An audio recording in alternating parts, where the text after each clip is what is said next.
Current अफेअर्समध्ये पहिलं current affairs आहे नारी शक्ती वंदन अधिनियम. 128वे घटनादुरुस्ती विधेयक आहे आणि 106वी घटनादुरुस्ती यासाठी करावी लागली.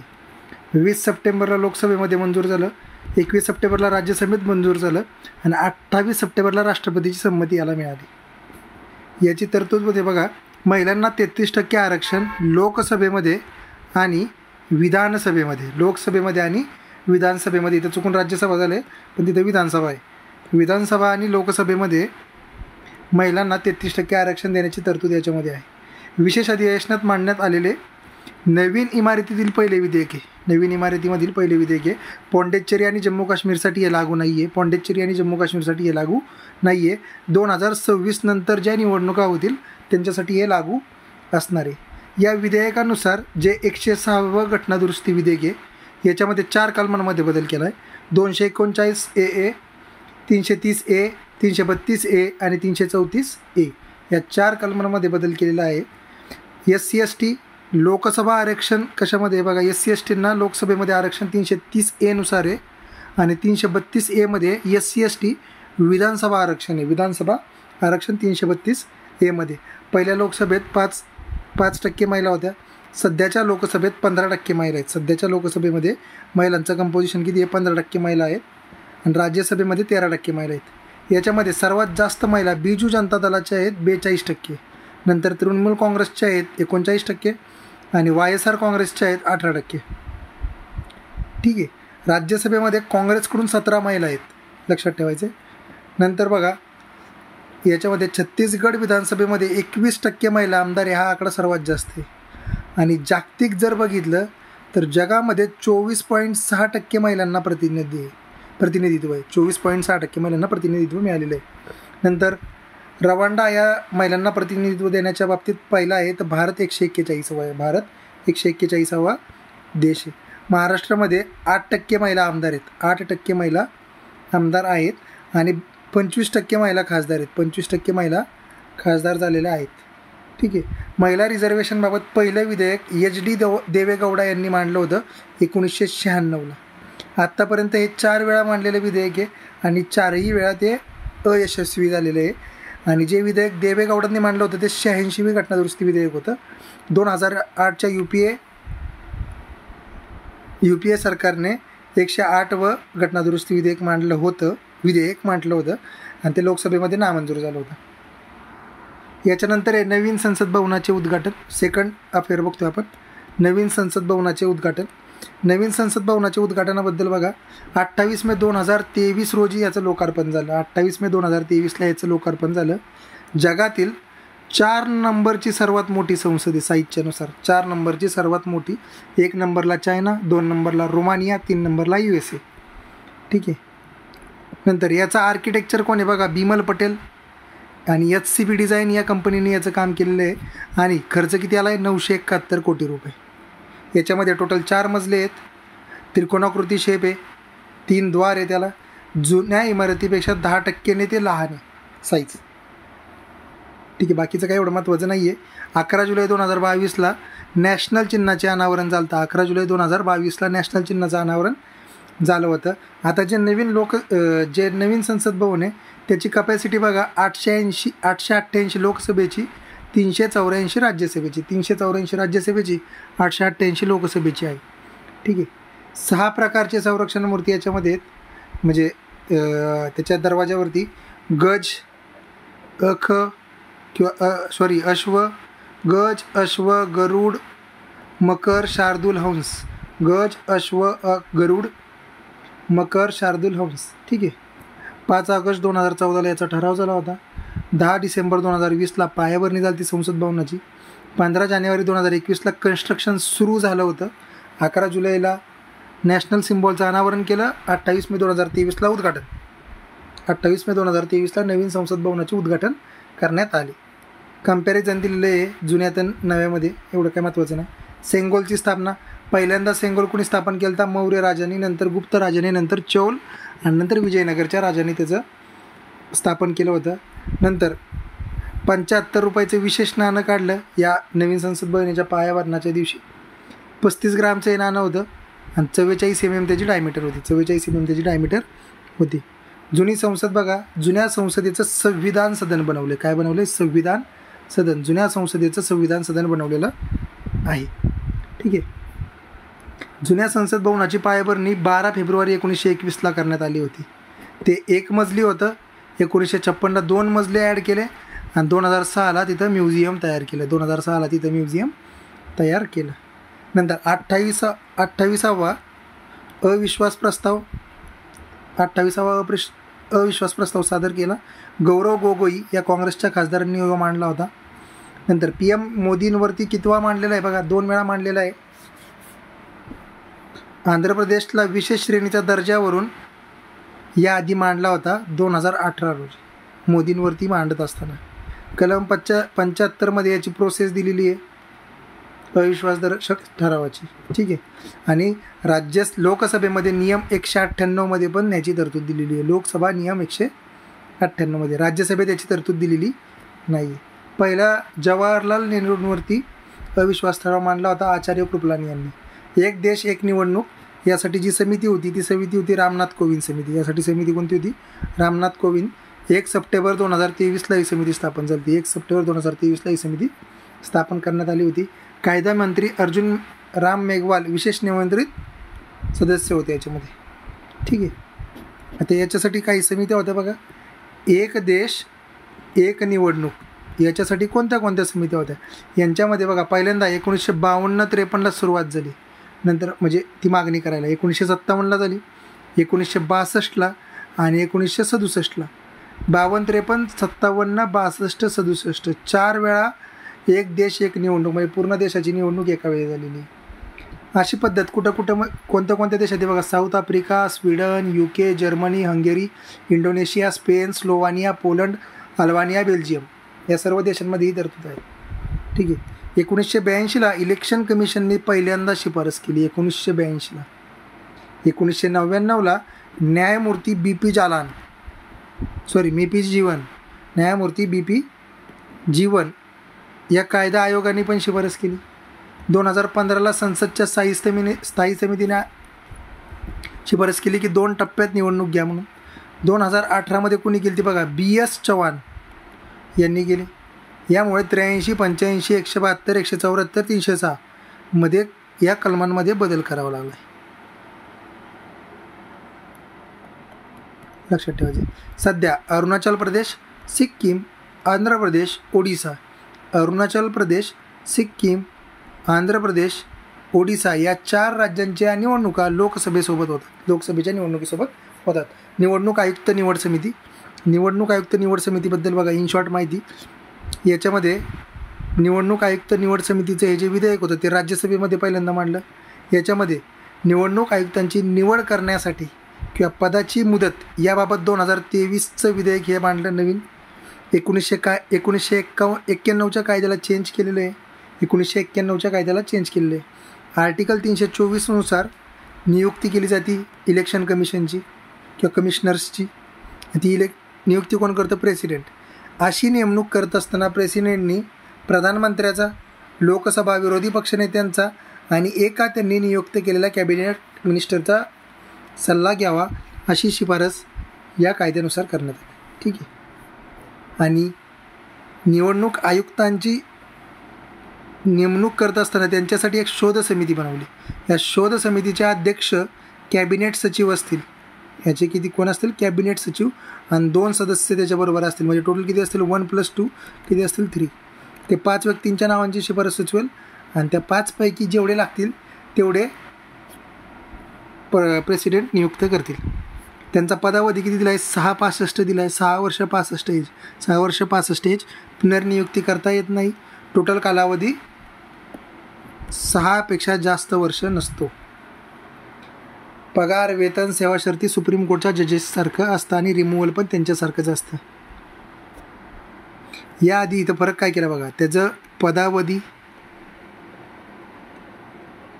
आणि बाकीच्या काय असतील ते सुप्रीम कोर्ट जजसारखं असेल.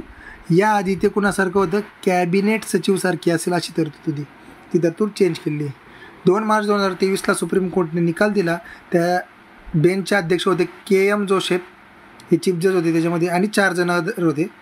PM लोकसभा विरोधी पक्षनेता आणि CGI या तिघांनी मिळून नेमणूक करावी. 1990ला गोस्वामी समिती आली.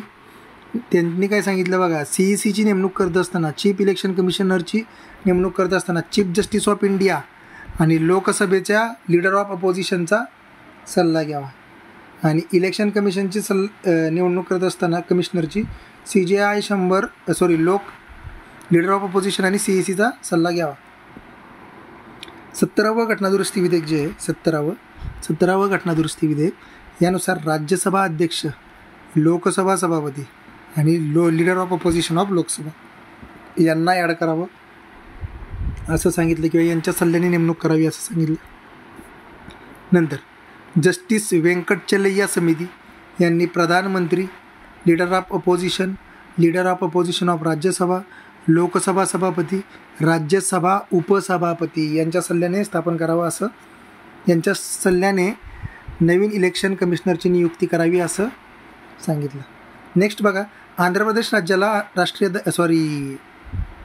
आम आदमी पक्षाला राष्ट्रीय पक्षाचा दर्जा दिला. आम आदमी पक्षाला राष्ट्रीय पक्षाचा दर्जा बहाल केला.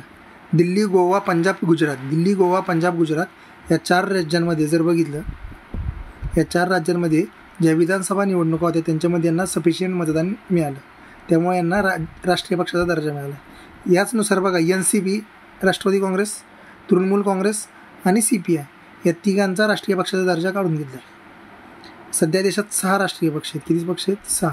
निवडणूकजन्य आदेश 1968 नुसार याची तरतूद केलेली आहे. राष्ट्रीय पक्ष यासाठी निकष कोणतीही एक खालीलपैकी कोणती पण एक अट पूर्ण केली पाहिजे. मिनिमम 4 राज्यात प्रादेशिक पक्षाची मान्यता असावी.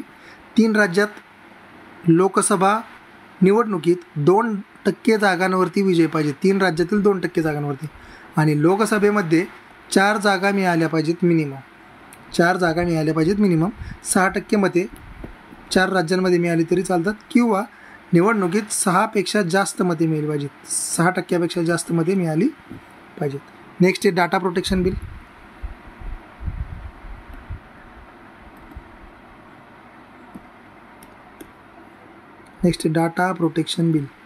डाटा प्रोटेक्शन बिल 7 ऑगस्टमध्ये लोकसभेमध्ये मांडलं, 9 ऑगस्टला राज्यसभेमध्ये मांडलं. अश्विनी वैष्णव यांनी मांडलेलं आहे. 18 नोव्हेंबर 2022ला सरकारने डाटा प्रोटेक्शन मसुदा जाहीर केला. भारत व भारताबाहेर सेवा देण्यासाठी लागू डाटा प्रोटेक्शन बोर्ड ऑफ इंडियाची तरतूद करण्यात आलेली आहे. याचे सदस्य 2 वर्षासाठी नियुक्त केले जातील. नंतर TDSATकडे अपील करता येईल. न्यायाधिकरण आहे ते, TDSAT नावाचं काय आहे, न्यायाधिकरण आहे, त्याच्याकडे अपील करता येईल. 18 वर्षापेक्षा कमी वयाच्या मुलांनी डाटा वापरण्यासाठी परवानगी गरजेची आहे. परवानगी अनिवार्य केलेली आहे. 2005चा RTI ॲक्ट आहे, त्याच्यामध्ये 8(1)J मध्ये बदल केला आहे. हे कलम महत्त्वाचे पेपरला विचारतील. 8(1)J. नंतर 2017ला डाटा प्रोटेक्शन समस्या समिती 2017ला स्थापन झाली. त्याचा अध्यक्ष होता न्यायमूर्ती BN कृष्णन. NCRच्या राष्ट्रीय राजधानी क्षेत्र दिल्ली प्रदेश आहे, त्याच्यामध्ये काही सरकारबद्दल काही घटनादुरुस्ती विधेयक मांडलेले आहे. 1 ऑगस्टला लोकसभेमध्ये मांडले, 7 ऑगस्टला राज्यसभेमध्ये मांडले. यांच्यामध्ये बघा काय म्हटलेलं आहे. याच्यामध्ये दिल्लीतील दिल्लीमध्ये नागरी सेवा प्राधिकरण स्थापनेची तरतूद करण्यात आली. गृहराज्यमंत्री नित्यानंद राय यांनी ते मांडलेले आहे. ठीक आहे. दिल्लीचे CM, मुख्य सचिव आणि दिल्ली NCTचे प्रधान गृहसचिव यांच्या सल्ल्यानेच यांच्यावरती, किंवा हे 3 जण या नागरी प्राधिकरणावरती असतील. यांच्यात मतभेद झाल्यात लेफ्टनंट गव्हर्नरचा निर्णय अंतिम राहील. दिल्लीचा मुख्यमंत्री, मुख्य सचिव, दिल्ली NCT, प्रधान गृहसचिव, केंद्र गृहसचिव आणि मुख्य सचिव यांची नियुक्ती कोण करेल? केंद्र सरकार करेल. मंत्रिमंडळाचा निर्णय योग्य की अयोग्य याचा निर्णय मुख्य सचिव घेतील. मंत्र्यांचा निर्णय सचिवाकडे जाईल. सचिव लेफ्टनंट गव्हर्नरकडे पाठवाल. दक्षता सचिव असेल, सिव्हिल सर्व्हिसेस ऑथॉरिटीला रिस्पॉन्सिबल असेल. NCCSA. नवीन कायद्यांचे क्रिमिनल व्याख्या ठरवणारे विधेयक. नवीन कायद्यांचे नवीन क्रिमिनल कायदे आलेले आहेत. त्याच्यामध्ये बघा भारत न्याय संहिता, नंतर आहे भारत नागरी सुरक्षा संहिता आणि भारत साक्ष विधेयक, भारत साक्ष किंवा भारतीय साक्ष विधेयक. BNSS भारत न्याय संहिता विधेयक 533 कलम आहेत. BNS मध्ये 356 कलम आहेत आणि BS मध्ये 170 कलम आहेत. ठीक आहे. आणि याच्यासाठी याचं परीक्षण करण्यासाठी एक गृह खात्याने एक स्थायी समिती नेमली. त्याचा अध्यक्ष ब्रिजलाल होते. ब्रिजलाल.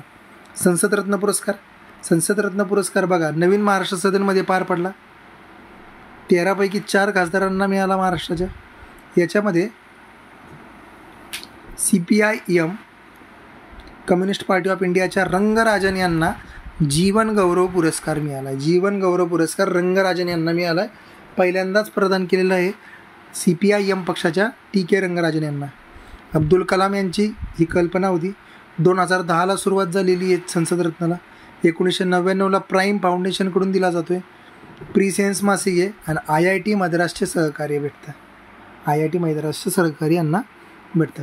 28वी महानगरपालिका इचलकरंजी आणि 29वी जालना. 29वी महानगरपालिका कोणती आहे? जालना. जालनाला बियाणांची पंढरी, स्टील हब, मराठवाड्यातील 5वी महानगरपालिका आहे. मराठवाड्यातील 5वी महानगरपालिका आहे. पंचायत विकास निर्देशांक बघा, पंचायत विकास निर्देशांक हा SDG 9च्या थीमवरती लक्ष करतो. SDG सस्टेनेबल डेव्हलपमेंट गोल्सच्या 9व्या थीमवरती लक्ष आहे. गरिबी मुक्ती, निरोगी, सुलभ, बालसुलभ, जलयुक्त, स्वच्छ हरित, स्वच्छ व हरित, पायाभूत सुविधा, सामाजिकदृष्ट्या सुरक्षित, सुशासन, महिला सुलभता, हे त्याच्यामधल्या काही टर्म्स आहेत किंवा काही रिक्वायरमेंट्स आहेत. ठीक आहे. 0 ते 100 गुण दिले जातात. पंचायत विकास निर्देशांकाबद्दल पाहतोय. महाराष्ट्रामधून पुणे, सांगली, सातारा, सोलापूर यांच्या डाटाचं कलेक्शन केलं. A+ म्हणजे 90% स्कोअर, A म्हणजे 75 ते 90% आणि B म्हणजे 60 ते 75%. Mumbai high court chief justice Devendra Kumar Upadhyay. Mumbai हायकोर्टच्या चीफ जस्टिसपदी देवेंद्र कुमार उपाध्याय यांची नियुक्ती केली. देवेंद्र कुमार उपाध्याय यांची नियुक्ती केली. ते 47वे मुख्य न्यायाधीश आहेत. किती आहेत? 47वे मुख्य न्यायाधीश. यांच्या आधी 46वे होते रमेश धनुका. 3 दिवसासाठीच होते ते फक्त.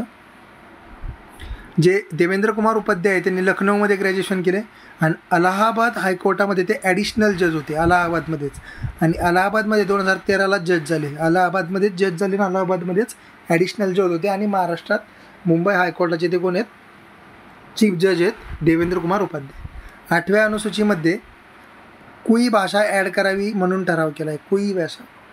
कुई भाषा ही ओडिसाची भाषा आहे. कुठली भाषा आहे? ओडिसा. कंद, खोंड, गोंड यांच्या कोणती बोलली जाते? कोइंगा भाषा आहे. ऐतिहासिक नाव आहे. खोंड समुदायाची भाषा आहे. कोणाची भाषा आहे? खोंड समुदायाची. नंतर 8व्या अनुसूचित आता सध्याला 22 भाषा आहेत. 8 नव्याने ॲड केलेल्या कोणत्या आहेत बघा? 21व्या घटनादुरुस्तीनुसार सिंधी, 71व्या घटनादुरुस्तीनुसार कोमने, कोकणी, मणिपुरी, नेपाळी आणि 92वी घटनादुरुस्तीनुसार 21 + 71 92 बोडो, डोंगरी, संताली, मैथिली. नारी अदालत स्थापन. नारी अदालत स्थापन. गाव पातळीवर महिला न्यायालय सुरू करण्यात येईल. नारी अदालतमध्ये बघा गाव पातळीवरती महिला न्यायालय सुरुवात करण्यात आली. आसाम आणि जम्मू काश्मीरमधील 50 गावात सुरू केली. आसाम आणि जम्मू काश्मीरमधील 50 गावात सुरू केली ऑगस्ट 23ला. प्रत्येक गावात 7 ते 9 महिला सदस्य असतील. याच्यामध्ये 1/2 भाग असतील डॉक्टर, टीचर, सोशल वर्कर आणि 1/2 ग्रामपंचायत किंवा ग्रामसभेतील महिला असतील. या सदस्यांना न्यायसखी असे म्हणलेले आहे. या सदस्यांना न्यायसखी असं म्हटलेलं आहे. यांना ग्रामस्थांकडून यांचा कार्यकाळ 6 महिने असतो. यांचा कार्यकाळ किती महिने असतो? 6 महिने. हा उपक्रम महिला व बालविकास मंत्रालयाचा संबल या उपक्रमाचा भाग आहे.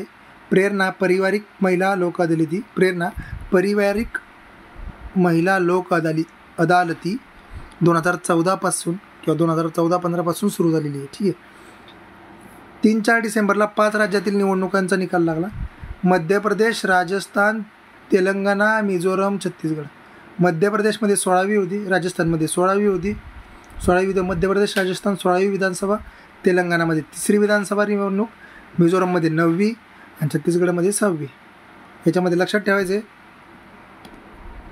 MP मध्ये 27 महिला आमदार झाले, राजस्थानमध्ये 20 महिला आमदार झाल्या, तेलंगणामध्ये 10 महिला आमदार झाल्या, मिझोरममध्ये 3 महिला आमदार झाल्या आणि छत्तीसगडमध्ये 19 महिला आमदार झाल्या. छत्तीसगडमध्ये 19 महिला आमदार झालेल्या आहेत.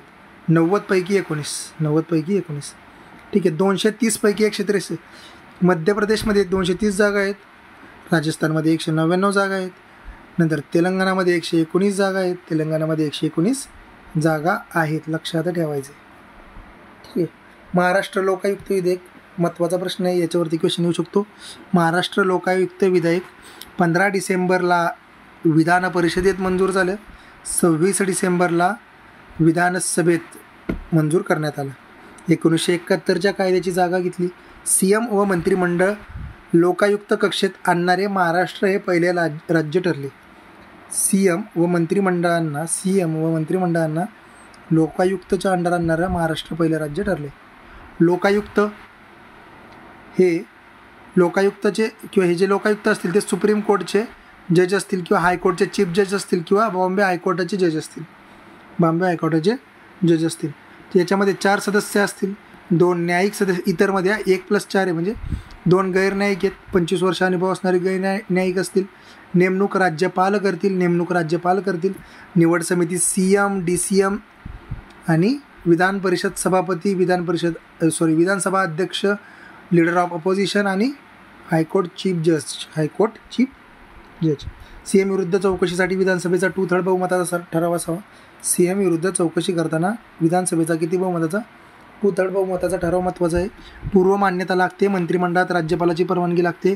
मंत्रिमंडळाबाबत मांडताना राज्यपालाची परवानगी लागते आणि CM विरुद्ध मांडताना 2/3 बहुमत विधानसभेचं लागतं.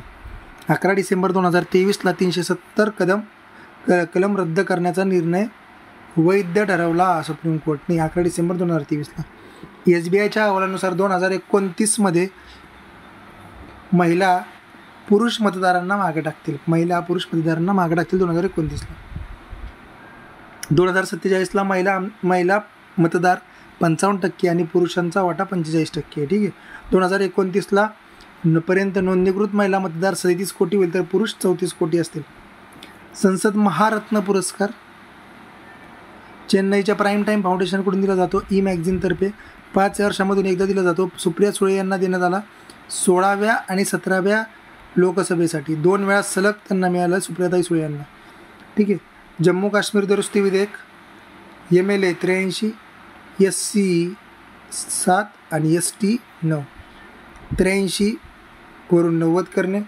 जम्मू काश्मीर 7 आणि 9 जागा, SCला 7, STला 9 जागा. 2 नामनिर्देशित सदस्य असतील आणि ते नामनिर्देशन कोण करेल? लेफ्टनंट गव्हर्नर करतील. जम्मू काश्मीर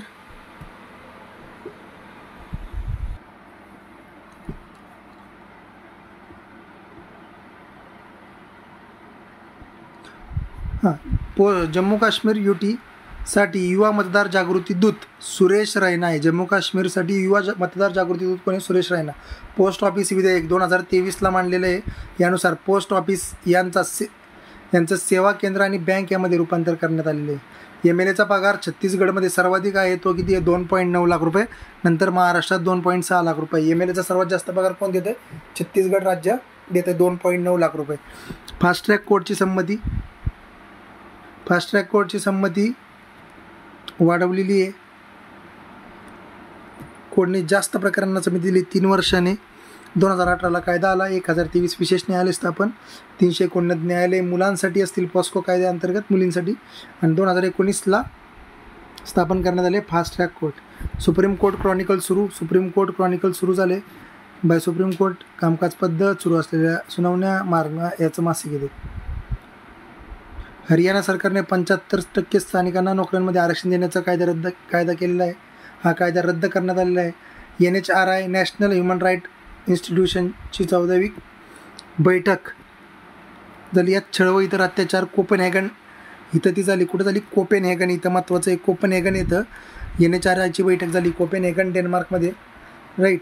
आणि नेक्स्ट काय बघा, युनिफॉर्म सिव्हिल कोड. उत्तराखंड हे लागू करणारे पहिले राज्य आहे. उत्तराखंड हे लागू करणारं कोणी? पहिलं राज्य आहे. याच्या आधी गोवामध्ये पोर्तुगीजांनी मांडलेलं आहे. ठीक आहे. आणि ह्या UCCला विरोध करणारं कोण आहे? केरळ राज्य आणि DPSCP 44व्या कलमामध्ये याच्याबद्दल नमूद केलेलं आहे. ठीक आहे. छत्तीसगडमध्ये चेमा या नक्षलग्रस्त गावात पहिल्यांदा मतदान 396 लोकांनी मतदान केलं. 2021ला विधान परिषदेला 100 वर्ष पूर्ण होतील. 2021ला विधान परिषदेला 100 वर्ष पूर्ण होतील. 2024ला साजरा फेब्रुवारीमध्ये बिहारमधील आरक्षण 60%वरून 75% वाढवलं. के पद्मराजन 236 वेळा पराभव झाला आहे. के पद्मराजन यांचा 236 वेळा पराभव झालेला आहे आणि त्यांनाच निवडणुकीचा राजा म्हणतात. त्यांना निवडणुकीचा राजा म्हटलं जातं. नंतर इलेक्शन कमिशन ऑफ इंडियाने नॅशनल आयकॉन म्हणून राजकुमार राव, इलेक्शन कमिशन ऑफ इंडियाने राजकुमार रावची नॅशनल आयकॉन म्हणून नियुक्ती केलेली आहे. न्यूटन, त्यांनी एक मूवी आला त्याचं नाव होतं न्यूटन. आणि सचिन तेंडुलकरची 3 वर्षासाठी केलेली आहे. 3 वर्षासाठी तेंडुलकर आणि राजकुमार राव. निवडणूक रोखे योजना त्यालाच म्हणतात इलेक्ट्रोल बॉन्ड. 2017ला ही मांडली होती. 1000च्या पट्टीत आपण पैसे देऊ शकत होतो. SBI शाखांमधून अधिकृत खरेदी केली जाऊ शकते. किती खरेदी करावी याची मर्यादा नाही. 6 नोव्हेंबर 2023 पासून खुली झाली. 5 सदस्यीय खंडपीठाने सेम सेक्स मॅरेजवरती कायदेशीर मान्यता देण्यास नकार दिला. 2014ला transgender as a third gender मानलं. 2018ला सेम सेक्स गुन्हा ठरवणारे कलम 377 रद्द केले. चंदिरा प्रियंका पॉंडिचेरीमधील मंत्री राजीनामा दिला आहे लिंगभेदाचा आरोप करून. ठीक आहे. नेक्स्ट बघा, 18 ते 22 सप्टेंबरमध्ये नवीन संसदेतील विशेष अधिवेशन. याची कॉन्स्टिट्यूशनमध्ये व्याख्या नाही आहे. न विशेष अधिवेशनाची व्याख्या नाही आहे, तरतूद आहे. विशेष अधिवेशनाची व्याख्या नाही आहे. 352मध्ये विशेष बैठक सभागृहाची पहिल्यांदा हे सांगितलेलं आहे. विशेष बैठक सभागृहाची लोकसभा निवडणुकीचे वय 25वरून 18 करावे अशी शिफारस राज्यसभा स्थायी समितीने केलेली आहे फिनलँड मॉडेलनुसार. कुठल्या मॉडेलनुसार? फिनलँड मॉडेल 25वरून 18. कॅबिनेट सुरू करणारे पहिले राज्य आहे UK, नंतर UP, नंतर अरुणाचल प्रदेश, नंतर त्रिपुरा. UK म्हणजे उत्तराखंडने पहिल्यांदा केलेलं आहे सुरू. उत्तराखंड. इलेक्शन कमिशन ऑफ इंडियाने चाचा चौधरी, साबू आणि टीम या कॉमिक बुकचे पात्रांचे उद्घाटन केलेले आहे. विशेष बुक लॉन्च केलेलं आहे. चाचा चौधरी हे चुनावी दंगल आहे आणि एवढं काय महत्त्वाचं नाही. नेवा नॅशनल विधान ॲप हे कुठं आहे बघा. याचं गुजरातमध्ये प्रेसिडेंटच्या हस्ते उद्घाटन झालं आहे गुजरातमध्ये.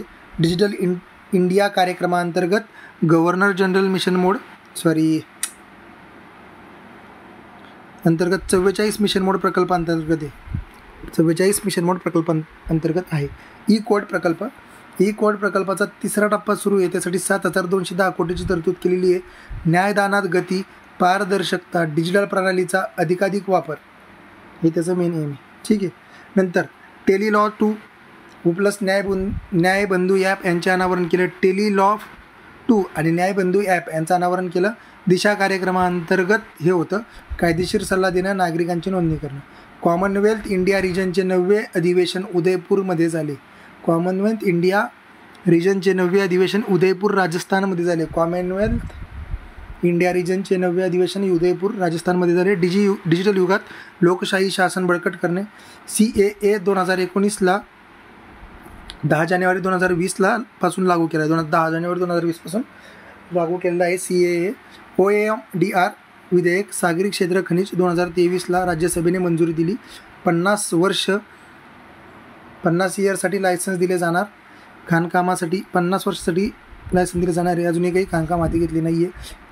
A-वेब प्रकल्प कार्यकारी मंडळाची बैठक. A-वेब association of the world election bodies याची बैठकीला कोण उभं होतं बघा. कोण होतं? राजीव कुमार. आणि कुठं झाली? कोलंबियामध्ये. कुठं झाली? कोलंबियामध्ये ही बैठक झाली. कार्टिजिना इथे. कार्टिजिना इथे. वेबची स्थापना कोरिया रिपब्लिकने केलेली आहे. राज्यसभा उपाध्यक्ष पॅनलमध्ये पहिल्यांदाच 4 महिलांचं नाव आलं आहे. राज्यसभा उपाध्यक्ष पॅनलमध्ये पहिल्यांदाच 4 महिलांचं नाव आलेलं आहे. 8 सदस्यीय. तर PV नरसिंहराव प्रकरण 7 सदस्यीय खंडपीठ स्थापन केले. 1998ला निकालावर ते 5 सदस्यीय स्थापन केले. सर्वात श्रीमंत CM कोण आहे? जगनमोहन रेड्डी. देशाच्या सीमेपासून 100 किलोमीटर जमीन अंतराची वनसंवर्धन कायद्यातून वगळली. 100 किलोमीटर जमीन सीमेपासूनची वनसंवर्धन कायद्यातून वगळली. ST आदेश सुधारणा संविधानात 5वी सुधारणा केलेली आहे. छत्तीसगडमधील धनुवार, किसान, सौत्रा, मोनेरा, बिंजिया यांचा STमध्ये समावेश करावा असं त्यांनी हे दिलेले निर्देश दिलेले आहेत. केशवानंद भारती खटल्याला 50 वर्ष पूर्ण झाली आहेत. केशवानंद भारती खटल्याला 50 वर्ष पूर्ण झालेली आहेत. 13 सदस्यांचा बेंच होता. त्यावेळी SM सिक्रीमेन होते. 7 वर्षे 6 असा निकाल लागला होता. विधी आयोगाने देशद्रोहाच्या खटल्याची शिक्षा 3 वर्षावरून 7 वर्ष केली. विधी आयोगाने देशद्रोहाची शिक्षा 3 वर्षावरून 7 वर्ष करण्याची शिफारस केली. तुषार मेहता SGI भारताचे महाधिवक्ता सेकंड हायेस्ट लॉ ऑफिसर आहे तो महाधिवक्ता. आणि 3 इयरसाठी महाराष्ट्राचे नाही ते सॉलिसिटर जनरल ऑफ इंडिया कोणाची झाली? तुषार मेहता. 6 सदस्यांची निवड केली त्याच्या हाताखाली. लोकसभा आणि विधानसभा खर्चाची तरतूद मर्यादा वाढवली. जी 70 लाख होती ती 95 लाख, जी 28 लाख होती ती 94 लाख. 70 वरून 95, 28 वरून 40. सुप्रीम कोर्ट वर्धापन दिन 4 फेब्रुवारी 2023ला झाला. 4 फेब्रुवारी 2023ला झालेला आहे. 28 जानेवारी 1950ला सुप्रीम कोर्ट अस्तित्वात आलं होतं. 28 जानेवारी 1950ला. केरळ हायकोर्ट बघा प्रादेशिक भाषेत निकाल देणारे पहिलं आहे. नंतर जम्मू काश्मीर विद्यापीठात डोंगरी भाषेत संविधान आहे. लॉ मिनिस्टर किरण रिजिजू आहेत. 22वा कायदा आयोग 2020ला आला. 31 ऑगस्ट 2024ला पर्यंत मुदत दिलेली. अध्यक्ष ऋतुराज अवस्थी आहेत. अध्यक्ष कोण आहेत? ऋतुराज अवस्थी. 22व्या घटनादुरुस्ती विधेयकाची. गव्हर्नमेंट ऑफ इंडिया आदेशाचे स्थापन झाला 1834ला. पहिल्यांदा 1855ला स्वातंत्र्यानंतर स्थापन आहे. रेड्डी, जैन, बलवीर सिंग, चौहान, प्रकाश सिंग अवस्थी. 3 इयर कार्यकाळ होता. कोणाचा 3 वर्ष कार्यकाळ होता? 22व्या कायदा आयोगाचा कार्यकाळ हा 3 वर्षाचा होता. नॉन कॉन्स्टिट्युशनल आहे, नॉन स्टॅच्युटरी आहे संस्था आहे. आणि याचा अध्यक्ष कोण होतो? न्यायमूर्ती ऋतुराज अवस्थी. 2022. अमृत महोत्सव म्हणजे 75 वर्ष पूर्ण होणं. लोकशाही शिखर परिषद वॉशिंग्टन येथे झाली. वॉशिंग्टन येथे पार पडली. राष्ट्रीय युवा संसद स्पर्धा JNV नादिया येथे जवाहरलाल नेहरू विद्यालय नादिया येथे पटना येथे पार पडली. आणि ही संसद स्पर्धा कोण जिंकली? JNV Nadia. अर्जुनराव मेघवाल यांच्या हस्ते झाली. पुणे विभागात चंद्रपूर जिंकलेले आहे. जस्टिस क्लॉक सुप्रीम कोर्टमध्ये बसवण्यात आलेले आहेत. कोर्ट संबंधी मापदंडांची माहिती देणे. NLC राष्ट्रीय आमदारांची परिषद अध्यक्ष OM बिर्ला. राष्ट्रीय आमदारांची परिषद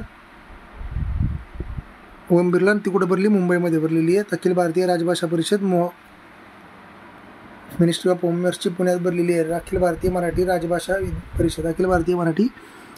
परिषद मुंबईमध्ये भरली आहे. अखिल भारतीय राजभाषा भरलेली आहे. ठीक आहे. 2022ला सुरत येथे स्थापन करण्यात आली होती. ती पहिल्यांदा.